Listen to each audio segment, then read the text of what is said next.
Headline edition, July 8, 1947.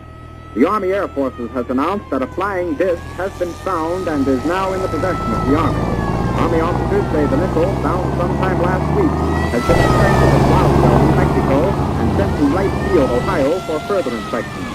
Late this afternoon, a bulletin from New Mexico suggested that the widely publicized mystery of the flying saucers may soon be solved. Army Air Force officers reported that one of the strange discs has been found. Oh boy, it's really something super fantastic here.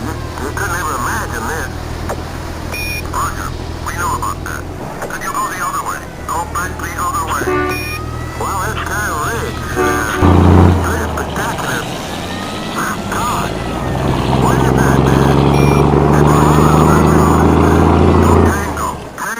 It's kind of light there now. Scientists, and no doubt would be among others if people knew about it. We knew the world would not be the same. Now I am become death, the destroyer of worlds. Suddenly and deliberately attacked we face the difficulties by naval and air of today and forces tomorrow. of the Empire of Japan. I still have a dream.